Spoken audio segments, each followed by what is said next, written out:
continually eating foods that don't love you back is like staying in a toxic relationship and wondering why you're still miserable. But avoiding foods that don't love you back isn't restrictive, it's self-respect. The best-selling author and host. The #1 health and wellness podcast. On Purpose with Jay Shetty.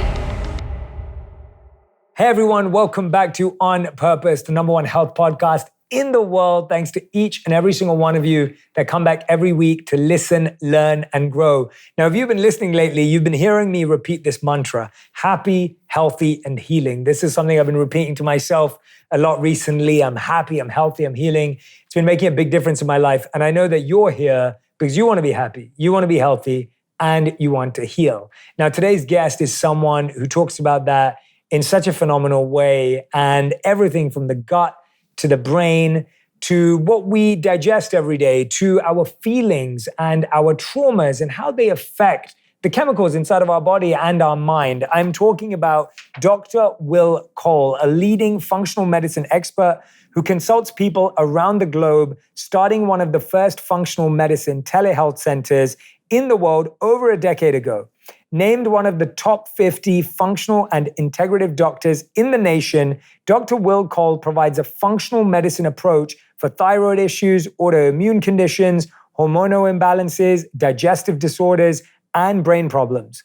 Dr. Will Cole is also the host of the popular The Art of Being Well podcast. Make sure you check it out. And the New York Times bestselling author of Intuitive Fasting, The Inflammation Spectrum, and the brand new book, Gut Feelings, Healing the Shame-Fueled Relationship Between What You Eat and How You Feel. If you don't have that book yet, I want you to go and order right now, Gut Feelings. We are going to put the link in the show notes. Make sure you grab a copy as you're listening right now or watching. Dr. Will Cole, thank you for being here.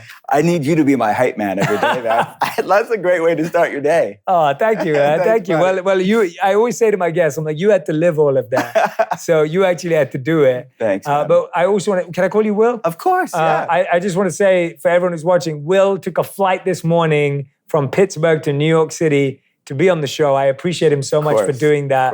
I really, really value that. I love connecting with people in person. Yeah, I'm happy to be here. Yeah, and I can't wait to dive in. Let's get it. I was just saying to you earlier that our community, our audience here at On Purpose really loves learning and really loves getting really practical, applicable tools when it comes to their health. Mm-hmm. I think one of the things that, by the way, I love the name of the new book, like Gut Feelings. I think the gut has often been so ignored in the conversation. Yeah. We often talk about, how do you feel up here? What's your head saying? Yeah. And then we feel about the heart versus the head. And I feel like the gut was forgotten for so long. Why is the gut so important in that conversation? And why should it not be ignored? You're right. And even, I think we've come a long way in the past 12 years since I've been in functional medicine. People growing awareness, but we're still scratching the surface. I realize I'm probably talking to more of the health nerds, and it's not the general population. So we have a far way to go. And our gut is a major part of our health, but you don't necessarily have to have extreme digestive symptoms to have underlying gut components to why you feel the way that you do. So your gut and brain are actually formed from the same fetal tissue.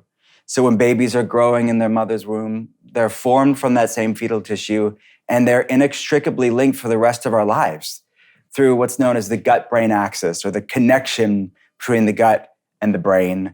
95% of serotonin, our happy neurotransmitter, it's made in the gut, stored in the gut. 50% of dopamine is made in the gut, stored in the gut. And if you think about it, the intestines kind of even resemble the brain. And the vagus nerve is what really innervates and connects both the gut and the brain. Researchers call the gut the second brain. We have to understand so much of what ails modern society, we have to understand gut health. And it's no coincidence that most of probably your listeners would know, Hippocrates, the father of modern medicine, he said all disease begins in the gut. Well, if disease begins in the gut, then so does healing begin in the gut. And it's also home to 75% of the immune system. Inflammation is a product of the immune system. And you look at the epidemic rise of autoimmune problems, and really inflammation is the commonality between just about every health problem. Autoimmune issues, metabolic issues, hormonal problems, to really research looking at what's known as the cytokine model of cognitive function, how inflammation impacts how our brains work. So things like anxiety and depression, fatigue, all have their roots in not only inflammation, but also the gut-brain connection. So it is, the far-reaching implications of this is vast. We have to understand it to deal with it. And what are some of the biggest mistakes we're making when it comes to our gut? Like, what are the things that I think you would say that we're just so unaware of or unsure about that are causing gut challenges? I think the interesting thing about gut issues is that when you figure out that you have something you're concerned about and you start talking to your friend or someone, you realize everyone has it, but no one talks about it, right? It's not like one of those things that people share very openly, but you start recognizing, wow, everyone has digestive issues, everyone's having some sort of inflammation, everyone's having this kind of thing. So what are some of the habits, traits that you think have kind of become widespread that is actually taking us down this road that maybe we're just not aware of enough? What I'm always telling my patients is just because something's common doesn't necessarily mean it's normal. Just because it's your everyday doesn't mean you should settle for it. And I really can't tell you how many times when I'm talking to somebody online and we're going through the systems of their body and they have these aha moments of, whoa, I thought that was just me. I thought that was just my lot in life because I have it every day. But I think we as a human race need to take inventory and kind of get in our bodies. And I know that you teach about this so eloquently, of just being aware and mindful of how our body works, because it may be your everyday, but it doesn't mean it should be normalized. So, I mean, we could talk about digestion, and you're right, people don't want to talk about it. It's very normal for me to talk about poop at my office. It's like, and then I look across the telehealth, across the internet, and I realize it's not as normal as I think it is. Right? I see their partner like, we've never talked about this before, We get real fast, but it's important because it's a window into probably lots of other things in your body. But it's normal to have 1 to 2, we say, snakes a day as far as bowel movements are concerned on the Bristol chart. Many people go 2-3 days without a normal bowel movement, or it's always loose, or always really strained and like pebbles. That's not normal. Your bowel movements are a window into your overall health. So we start there, but then we look at energy levels throughout your day. Do you need lots of sugar and caffeine to get through the day? That's not normal, but that's a lot of people's everyday, certainly. Do you have ravenous cravings of food? Do you have trouble losing weight? Do you have hair loss? Do you have skin problems? These are all, like we call in functional medicine, these are like check engine lights. Check engine lights on, but why? The body's telling us something. We have to go upstream or get to the root cause of why you have the problem in the first place. Yeah, and I think for a lot of people, it becomes hard because I found for a long time as well that as I became more aware of these things and as I sought after help, it was really difficult to find good personalized advice because you'll see everyone say, well, you have to drink this one thing. You have to do this one thing, right? It becomes this fad. And some things help and some things don't, and you don't know how they're all interconnected. And I feel like people get quite stuck. And that's why I love books like yours and podcasts like yours, because people can kind of follow along and go, okay, I'm dealing with this challenge. One of the things that I love that you talked about was the process you call shame-flammation. And I wanted to talk about how can one begin to confront that? So shame-flammation, you know this, as writing books and educating people and speaking, you'll wake up in the middle of the night and be like, oh, that's a good way of conveying what I'm trying to say. Because you see it play out in people's lives all the time. I see it on an hourly basis when I'm consulting patients. People that eat really clean, they are working out, they're doing all the wellness stuff. They go to Erewhon. They do all the things you're supposed to do. That's me, by the way. So I'm one of those people that I'm like, I eat cleaner than 99% of my friends. I work out. I stay healthy. I don't drink alcohol. I don't smoke. Like, I have a very clean life. And I still had high forms of inflammation. I work with Mona Sharma. I don't know if you know Mona. I love Mona, yeah. So Mona's my health coach. I love her. And so and my wife is my health coach too. She's been a dietitian and nutritionist and Ayurvedic health practitioner. So my wife and Mona kind of tag team on my life. You're in good hands. I'm very fortunate, but let's talk about that because I'm actually that person. I'm that person I'm like, guys, I pretty much don't have any bad habits. Yeah. So let's talk about shame-flammation. Yeah, so that's 99% of my patients as well. You're not alone. Is that you have very erudite people that are trying to do the best things that are probably most of them better off than they would be if they weren't doing these things. But there's these missing pieces. And what I explore with my patients and what I get to talk about in Gut Feelings is these missing physiological and psychological missing links to what is keeping you stuck at that plateau? What is keeping you back from leveling up how you want to feel? So shame-flammation is this convergence of the mental, emotional, and the physical. And really the conversation that I get to have with patients, and I also get to have in this book, in Gut Feelings, is the fact that mental health is not separate from physical health. Mental health is physical health. And our brain is a part of our body just as much as anything else is. And as I mentioned earlier, the implications of the vagus nerve, the gut-brain axis, and inflammation and its role in our health. But our thoughts and emotions, on one end of that coin, stress, shame, trauma, even intergenerational trauma, that esoteric, non-measurable stuff impacts the measurable, meaning it will spike inflammation levels. It'll impact how your vagus nerve works. It'll impact how your hormones are expressed. So we have to look at what I call for my patients shame-flammation. And what is our relationship with food? What is our relationship with our body? What is our relationship with ourselves? And start shifting paradigms around how we live life. Because you could be doing amazing things for your health, eating good foods, working out. But if you're going into it with such a sense of dread and obsession, and something that I say in the book is you can't heal a body you hate. You cannot shame your way into health. And many people try to. And they're doing good things that even make sense on paper. But they're going into it with such a negative sense of intention. Intention. It's sabotaging. It's producing a completely opposite result. So I want to bring good things, but let's do it with a good intention. And that's what shame-flammation, that concept is all about.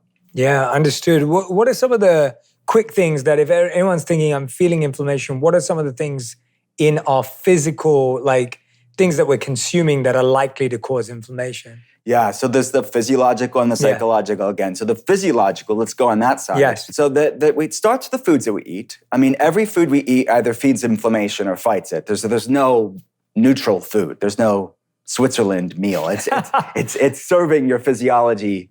It's doing something, maybe in incremental ways, maybe in negligible ways, but it's some in very major ways. So we have to take inventory of every food we eat. Every meal is another opportunity to bring inflammation up or bring inflammation levels down. So what I call the inflammatory core four are the 4 foods or food ingredients that are most likely to disrupt that gut microbiome, all the trillions of bacteria in our gut that regulate our inflammation levels, regulate hormones, regulate our brain and neurotransmitters.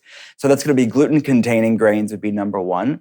And I have a nuanced conversation about this. There are better versions of gluten. You can get ancient grains, you can get sourdough bread that ferments some of this. A lot of the foods that I'm going to be talking about here are what we've done to the food, not necessarily the food in and of itself. But for the sake of simplicity, gluten-containing grains, looking at that in your life.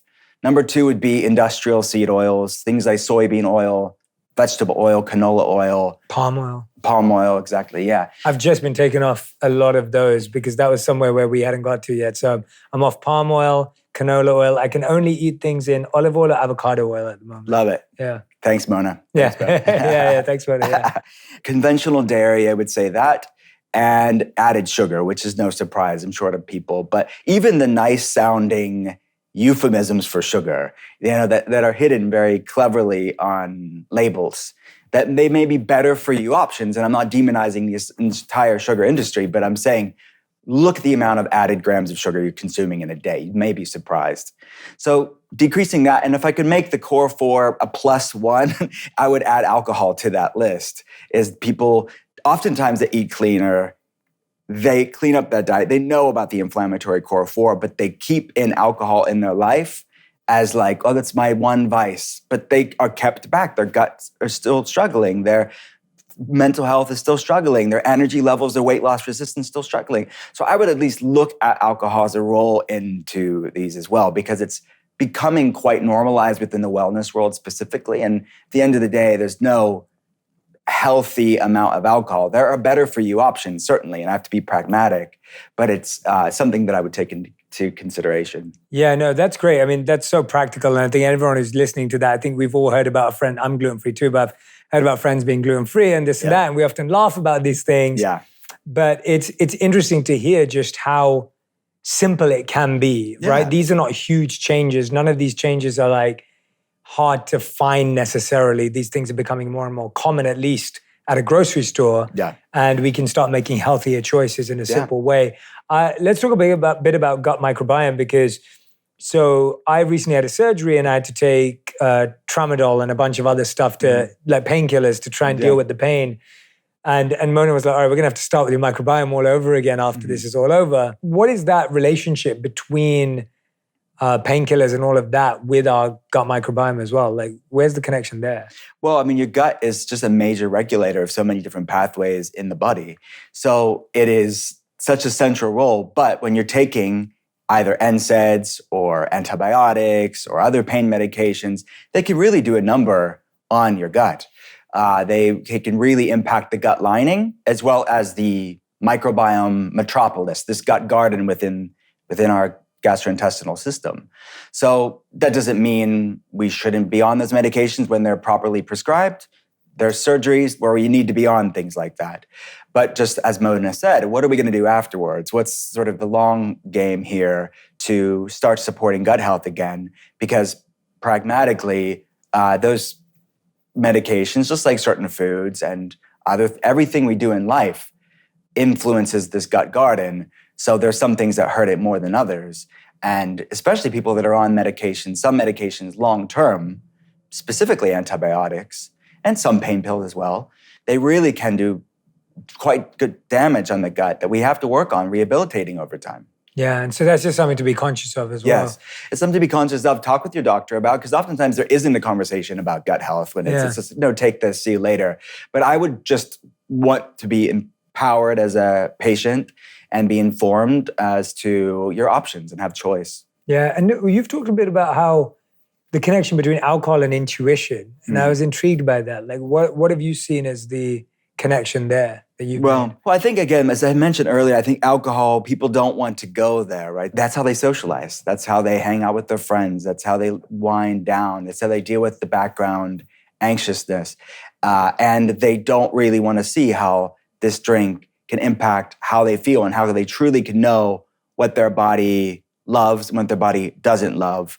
So alcohol can impact both your body on both a physiological and a psychological level. It's going to impact your gut microbiome, certainly. What's it doing? What's happening? It could do a few things. It's going to disrupt the microbiome. So the microbiome is, depending on the study that you look at, it's upwards of 100 trillion bacteria.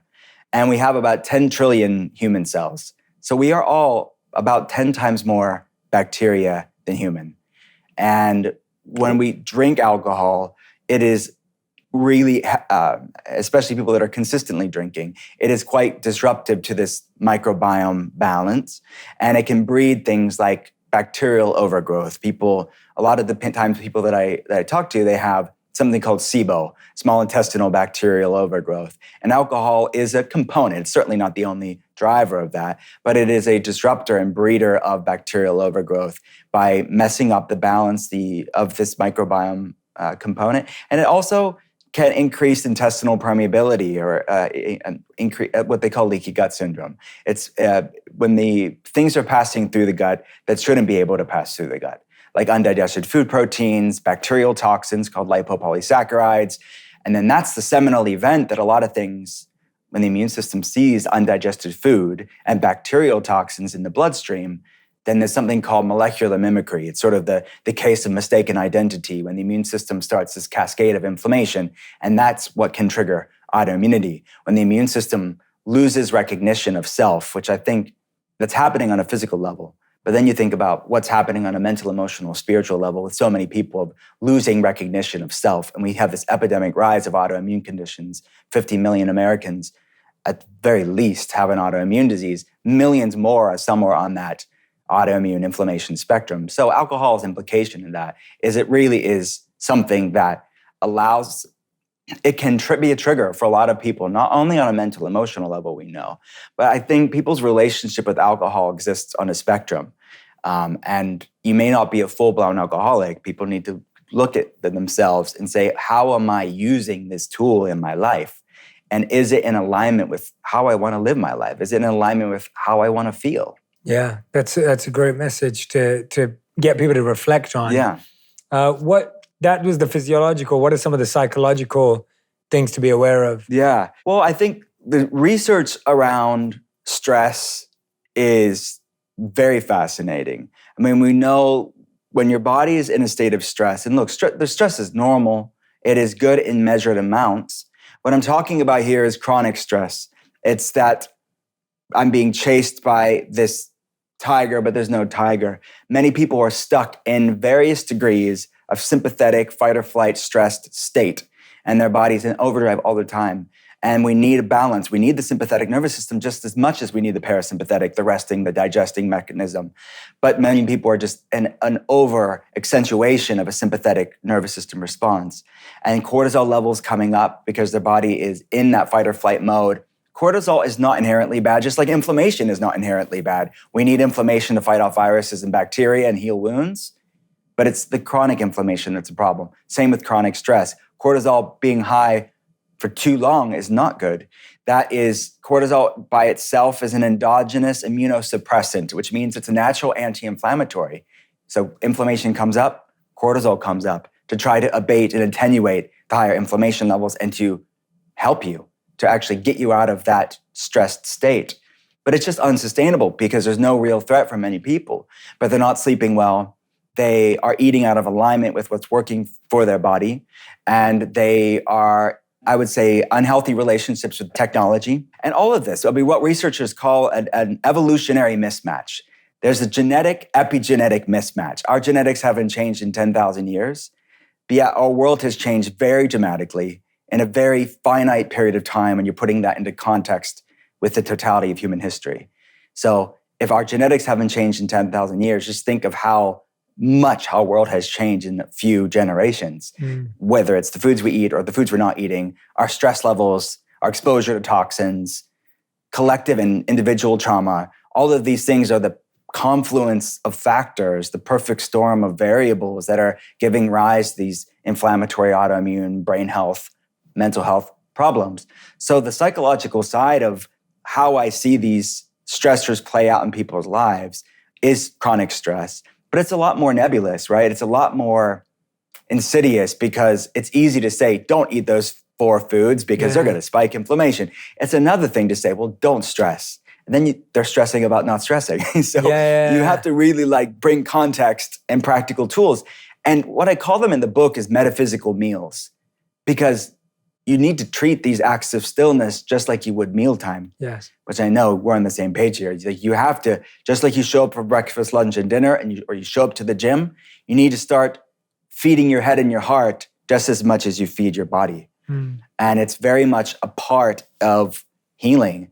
And you have to deal with both sides of the coin, both the physiological and the psychological. So stress, and whether that be bringing healthy boundaries in, or having a better relationship with technology, or prioritizing your sleep, or bringing in self-care practices in your life that are nourishing to you, that are feeding you on a mental, emotional level. Yeah. That's just one, but there are many levels to that, but we have to look at both sides. Yeah, no, definitely. Thank you so much for walking us through those. Yeah. And if anyone's like me, while I'm listening to that, whenever I sit down with someone who's an expert in this space, I'm like, there's a part of you that just gets more stressed because you go, oh God, I'm doing all the wrong things, right? And I'm sure people are listening or watching at home or at work, or if you're traveling and you're going, gosh, I need to change so much. And I think that's kind of where our problems perpetuate, because we go, okay, I need to change everything.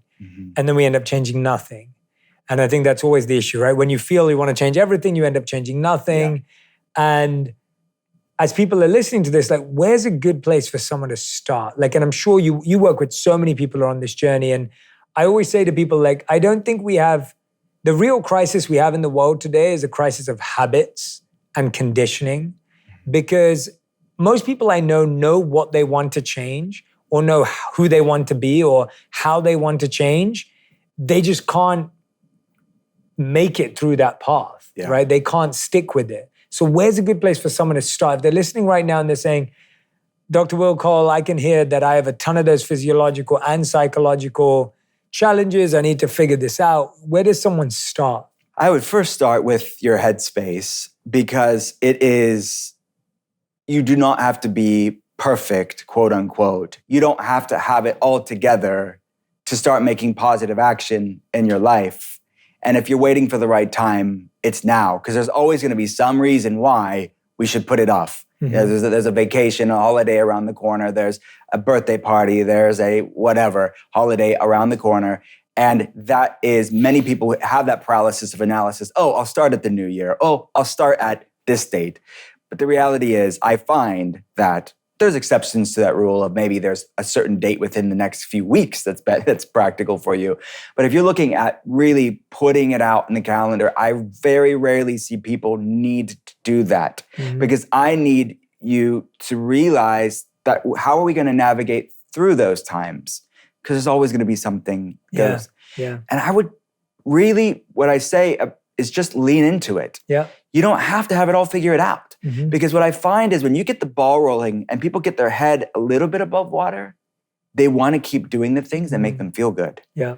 And they start to realize what I call in the book, and for my patients, I call it food peace and body peace. Because I want people to not come into this wellness thing, whether improve their energy or improve their digestion or improve their brain health. I want them to see this as a form of self-respect, using self-care as a form of self-respect, because it's the sort of toxic dieting culture that tells us, well, you can't have that. There's a lot of shame around that, right? That's like very much breeding ground for shame-flammation. That's the antithesis of sustainable wellness. The genesis of sustainable wellness is really realizing that you get to do things that make you feel good. Yeah. And I said recently on social media that I think is the paradigm shift that I want to say here is that continually eating foods that don't love you back is like staying in a toxic relationship and wondering why you're still miserable. But avoiding foods that don't love you back isn't restrictive, it's self-respect. And that's if you want to talk about the first thing, it's having that pivotal paradigm shift to say, look, I thought it was about all these things I can't have. No. Have whatever you want. But I want people to love feeling great more than they thought they were going to miss something that dimmed their light. So from that place of self-respect, I find people make better choices for their life. Because if they, the analogy that I use in the book is like, if you realized you were a Lamborghini and not an old beat up jalopy, how would that impact how you fueled yourself? Owners of luxury vehicles know how to take care of their car. They don't need to be taught that. They're parking it way in the back. Yeah. They are cleaning it. They're fueling it appropriately. Many people see themselves as the old lemon and not the luxury car. And that's the paradigm shift that I want people to have, because then all the rest falls into place. They don't have to be perfect because they just want to continue to pick themselves up, and their why is bigger than their excuses. That is such a good point. I'm so glad that you went there, because there were a few points there I just want to unpack for everyone. The first was, you said to start with the headspace. And I think that's really powerful. And everyone who's listening to On Purpose right now is already naturally doing that by being here, is because if you're stressed, you eat badly. And then when you eat badly, you get more stressed and you get inflamed, and then everything else that you're saying, and then you get more stressed. And it's just this never-ending cycle. And so when you figure out what's going on up here, and then you can start changing what's happening here, it's a great way. So I think that was a fantastic point. The second thing that I really took away from that is this idea of self-respect and how we see ourselves. And it took me a long time to recognize what that really meant personally. So I grew up addicted to chocolate. I ate, and sugar, obviously. So I ate a chocolate bar, a chocolate biscuit, a chocolate yogurt, and a chocolate ice cream pretty much every day while I was a kid. Up until when I went to university, where I would eat a chocolate bar and a liter of Sprite every single day. Like, that got me through university. And I was healthy and I was lean, and whatever that meant. And you thought, I'm fine. And then you start to see things not catch up with you, but you start to see the impact of certain things. And I think people still have this in there, well, I just want to have fun. I just want to enjoy life. And I don't want to have to think about this. And I think what's so interesting is what you're saying is that actually isn't enjoyment, because it's damaging. And when you start realizing that the fun you're having is actually not fun genuinely for what's happening inside, you just can't see that part. Yeah. And I think that took me a long time to connect that it's not like starving yourself from what you want. It's actually like your body doesn't actually want that.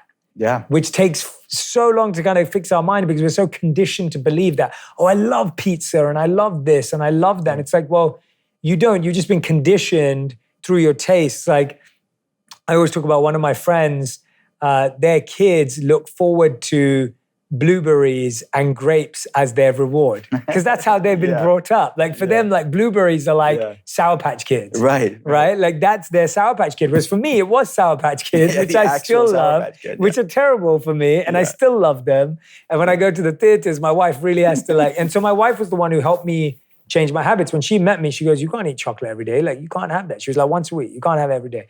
And it took me ages, and then we got there, and then she replaced it with monk fruit. And I used to eat these cacao nibs sweetened with monk fruit. And now I've got to a point where if I'm at home, I don't remove refined sugars from my diet. And it took a long process. And now I found actually when I go back and have an indulgent dessert, it doesn't taste as good to me. And that was a huge journey for me. I was like, oh, wow, it's not. And sometimes I'll still crave like a burger, a really like juicy fried burger. And I'm plant-based, so I'm talking about plant-based burgers. And when I have it, I'll actually not enjoy the feeling afterwards. I'm like, oh, I actually didn't miss that at all. Yeah. And so I don't know if that aligns with what you've been saying, but I was just trying to give a very genuine reflection of dealing with a lot of these vices myself. Absolutely. And I think a lot of people can resonate with that.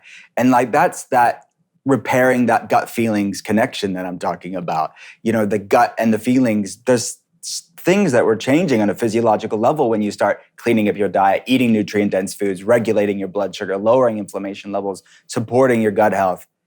And then also when you make that connection, you go back to those foods and you may not like them at all. I hear that many times for patients and they're shocked. Things that they loved, things that they thought they couldn't live without, they say, I could take it or leave it. Yeah. That's food peace. Yeah. It's like that you're not bound by that food. If you want to have it. But I would just say, use all food as a mindfulness tool. Yeah. Eat it consciously. Did it love you back? Maybe it didn't love you back, but you love socializing with your friends, or it brought you some enjoyment in the moment, and it was worth the payoff of maybe the bloating or the inflammation. Then eat it and move on. Yeah. Shame is worse than any food. Yeah. But maybe you take it and eat it mindfully and realize afterwards, no, it actually wasn't worth it. So maybe next time I'll have less of it, or I won't have it at all because like you said, like cacao nibs and monk fruit, there's so many better options that taste really freaking amazing. Absolutely, yeah. You don't have to eat like a boring rabbit to be healthy. Absolutely, yeah. I've been loving like the Who Kitchen bars as well. They're so good. Like that's one of the sad parts of New York City is Who Kitchen closed down. I mean, they had a restaurant. Yeah, I remember that place. Yeah. The pandemic took it out. Oh, wow. But their bars are amazing. Yeah, they're still alive and strong with the chocolate bars. Yeah, their chocolate bars are great. But I feel like you're so right that there are so many other alternatives, so many other places that you can discover new things. And even spending time with friends. Like recently I've been trying to, and of course there's access here and things that are in your city, but I found like my wife, she'll go to a workout class with a lot of her friends, and that's like their way of socializing together. Yeah. Or me and my wife will go do a cold plunge together, or go find an infrared sauna together, or something like that, where even doing health and wellness with friends has actually become a fun way of socializing, where it was easy to be like, oh, let's just all go out for dinner, which by the way, I still love to do. And it's not that we don't do it, but it's the idea of there are so many alternative ways to spend time together where your friendship actually improves too. Oh, yeah. Because now you're not just doing dinner and a movie every time. So I think I just think the idea of experimenting is healthy. Yeah. Whether you went to a cold plunge and enjoyed it or not, that's up to you. But the idea that you went and tried something new with your friends, I promise you, whatever you do, trying something new with the people you love is going to be a win either way. Yeah, right? Absolutely. And I think that's a key point too. When people want to start making healthy choices, they're afraid of it changing what they do for fun, or changing their relationships. Like I mentioned, alcohol. Well, if everything I do with my friends is centered around unhealthy food and alcohol, what's that going to look like? Yeah. Look, if they're your true friends, they're going to be there for you.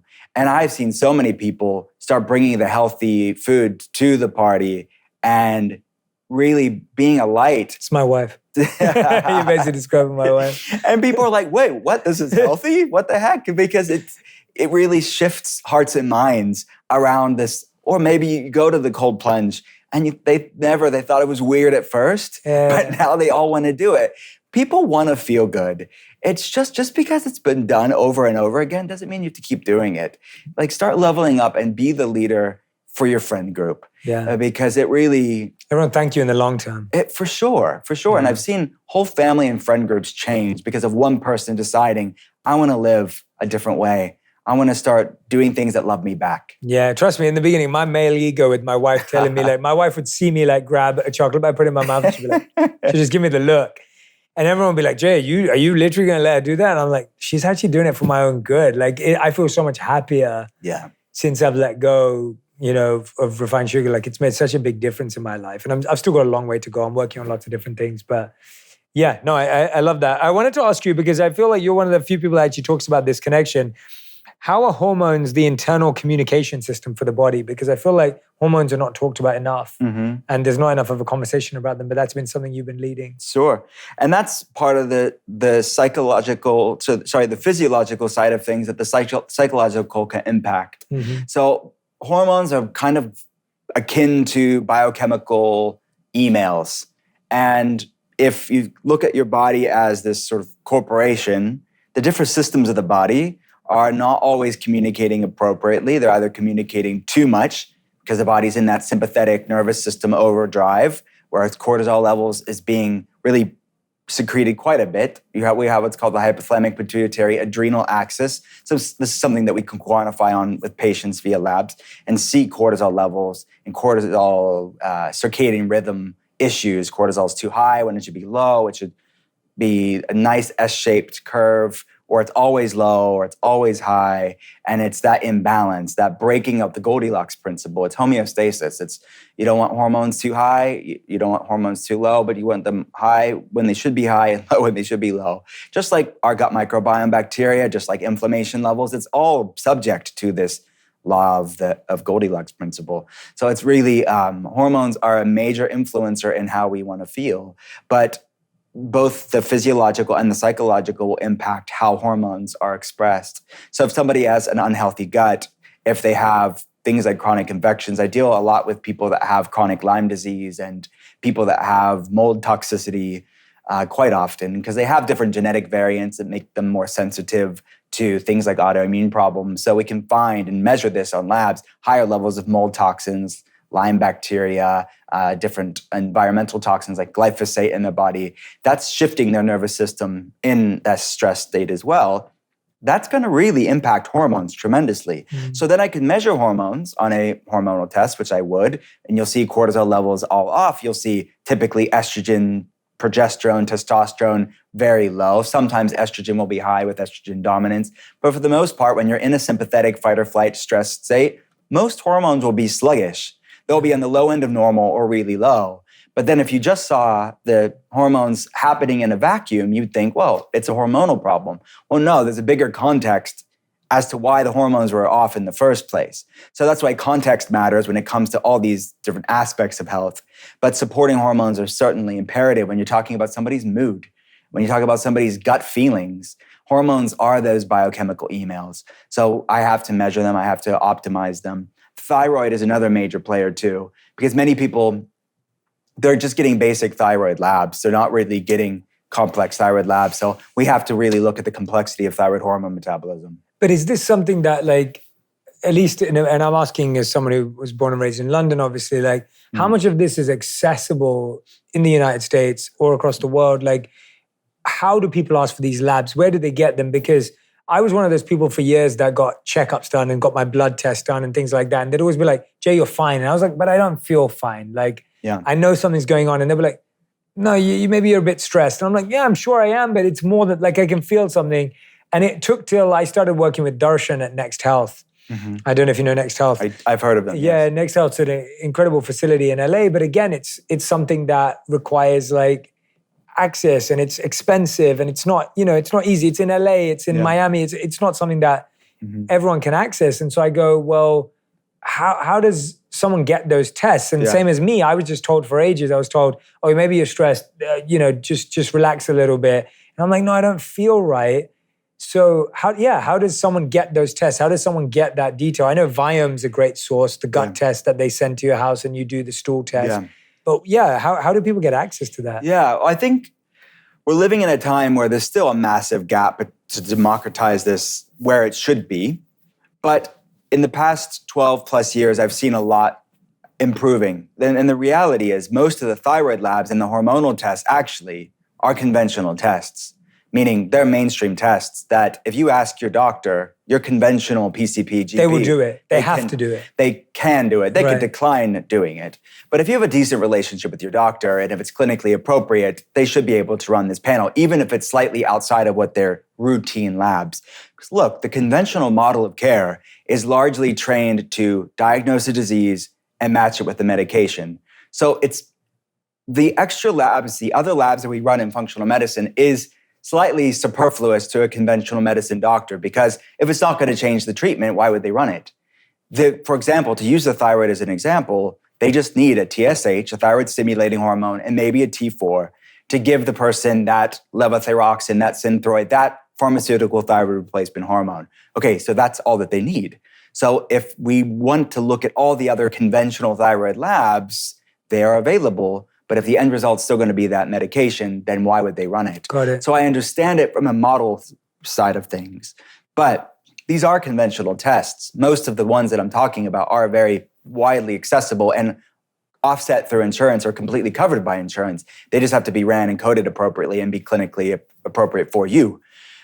So full thyroid panel, something called thyroid stimulating hormone, like I mentioned, T4. But then what we would add in functional medicine is total T3, something called free T3, free T4, and then what are called thyroid antibodies. The leading drivers of low thyroid function in the West are autoimmune in nature. Hashimoto's disease or autoimmune thyroiditis is the most common autoimmune disease as a whole, let alone the most common driver of low thyroid function. So we have to run thyroid peroxidase and thyroglobulin to see, because it's in that case, it's not truly a primary thyroid problem. The thyroid problem is because the immune system has lost recognition of self again and is attacking it. So, and Graves' disease is the other type of autoimmune thyroid problem. And then I have to run what's called reverse T3, which in states of inflammation, your body can make these basically thyroid brake molecules that slow down thyroid function. So the point being, it's a lot more complex than just a TSH. And to make it more accessible and, that's what we've done for the past 12 years is to try to make this as democratized as it can be, to decentralize this so people can have agency over their health and be empowered with this information. It's their body. Yeah. They have a right to know. So we have different telehealth models to make it accessible for people. And there's a lot of direct-to-consumer labs, to be honest with you. Even if you don't have access to a functional medicine doctor, or if you don't want a functional medicine doctor, there are great labs. There's one called Inside Tracker. I have no connection to these brands. Inside Tracker and Base are two that I've had them on my podcast before. They are brilliant, and you don't need a doctor for it. So you could just order it yourself. I think it's just good to know, right? This is so useful because I think it's good to know what to ask for, what to look for. I think as someone, I consider myself someone who's fairly uneducated as a recipient, as a patient of these things. Yeah. Because until you study yourself, I would say, until I started studying myself and reading myself and interviewing people that I wanted to learn from, I had a very limited understanding because that's how I grew up. And so I think for me, at least I find it very interesting to be like, okay, well, these are the tests I need to ask for. Yeah. These are the tests I can do. Because even the other thing I want to ask you is, what are the most missed healthy food intolerances? Because that's a whole nother thing that I think we're not aware of. So the inflammatory core 4 that I mentioned, that's an obvious one, but I wouldn't even call those healthy foods, right? I mean, most of them are really processed, refined, boxed foods. But I would say the healthy food sensitivities or food intolerances, the food reactions, and this is really pertinent to most of the people that I talk to because they are eating better than most people, but they're still struggling. So the number one, and let me bring a caveat to all of these foods. It's not necessarily these foods' fault. The heart of what I do in functional medicine is bioindividuality. And even healthy foods, what works for one person may not be right for you. And I would say also what serves you today and what your body loves now, if we're actually fixing the problem of why you had the problem in the first case, then over time, you'll be able to do more things. So I'm going to say these foods with that preface of don't be fearful of these foods. Don't become orthorexic, which is a massive problem within wellness. That's orthorexia is sort of disordered eating around healthy foods. That is not what I'm trying to convey here. So that's important to know. But also, for the people that are struggling with these issues, it could be a massive game changer for them because they may be thinking, oh, I've been doing what I thought was healthy, but I was unintentionally sabotaging my health. So number one, people that have SIBO, small intestinal bacterial overgrowth that I mentioned, it's linked to things like anxiety and depression. It's linked with other autoimmune problems. It's also the leading cause of things like IBS, irritable bowel syndrome. It's linked to bloating, like uncomfortable bloating. People will tell me they feel like they're 9 months pregnant, even though they're not pregnant, as far as uncomfortable bloating and things like acid reflux and GERD. So there's a class of foods that are known as higher FODMAP foods. FODMAPs is an acronym that stands for fermentable oligosaccharides, disaccharides, monosaccharides, and polyols, which is just a verbose way of saying fermentable sugars. So things like onions and garlic, really healthy foods, right? Cruciferous vegetables like broccoli, asparagus, Brussels sprouts, really healthy foods, but they're all higher in these fermentable sugars. So people that are thinking they're doing the good things with SIBO. I've done that for so long. Yeah, right, they're loading one up of those on people, onions and garlic, and they're getting so bloated. They're getting so much gastrointestinal upset. So look, is the problem the high FODMAPs? No, I get it. Yeah, you have to heal the SIBO so you can bring those high FODMAPs in. So FODMAPs would be a lot for our people that are probably a lot of our listeners right now. It's just people that are very well read, but they're still struggling with these problems. They're eating healthier, but they're still struggling. So look at higher FODMAPs and potentially look at SIBO as the driver of that FODMAP intolerance. And then I'm mentioning a lot of people that have mold toxicity, mycotoxins is what they're called. Higher mold foods can perpetuate flare-ups too. So a lot of grains, even healthy grains like even gluten-free grains can be higher in mold. Coffee can be higher in mold. Wine, other alcohols can be higher in mold. And people that have a sensitized immune system should look, if they have a mold problem, look at foods that could potentially contain mold. And then another one that I see are higher histamines. Foods that are higher histamines or histamine liberators or histamine releasing foods can definitely be problematic for people that have SIBO, these gastrointestinal gut problems, and people that have, there's other symptoms of histamine intolerance like anxiety, because your gut and brain, this gut feelings connection again here. People that have lots of kombucha, people that have lots of bone broth, people that have lots of fermented pickled foods, even avocados can be higher in histamines. So these are the gray areas that we need to look at. Because but that's why you need to diagnose yourself effectively, right. Because or if you're doing all the things and still struggling, these are the areas you need to look at to say, what are these check engine lights in my life? Why is my body reacting to kombucha? It's not kombucha's fault, but is it the body telling me that this is releasing histamines right now? And then I have to ask the question, why do I have histamine intolerance in the first place? Which unresolved trauma can be part of that. SIBO, mold toxins can be a part of that. Chronic Lyme, the psychological and the physiological.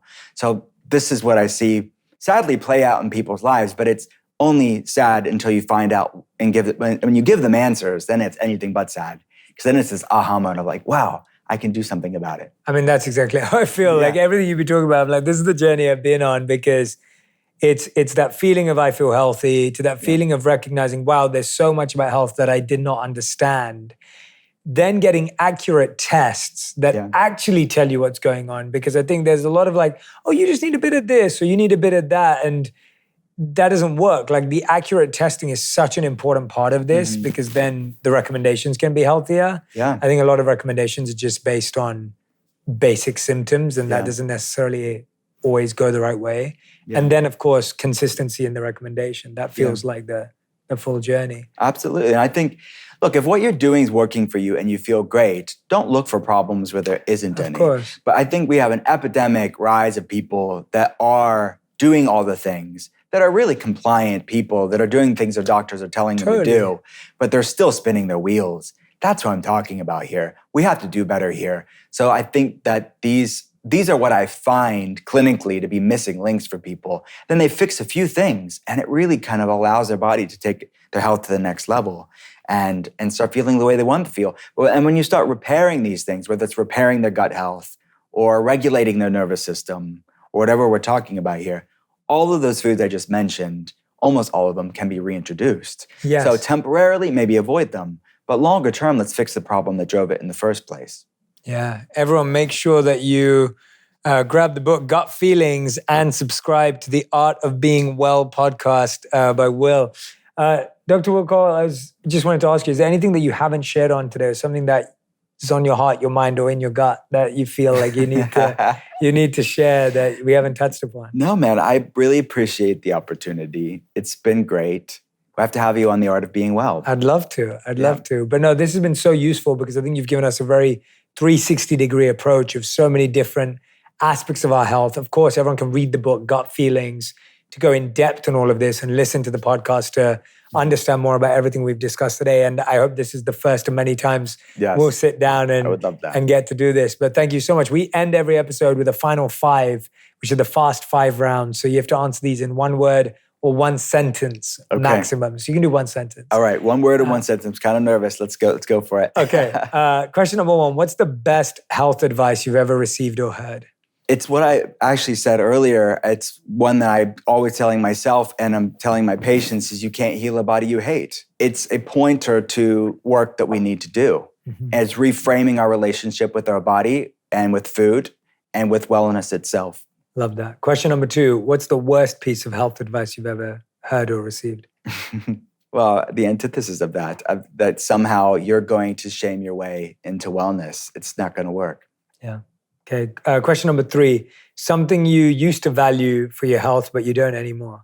Probably taking tons of supplements. I have a simplified version. I know what I feel the best on.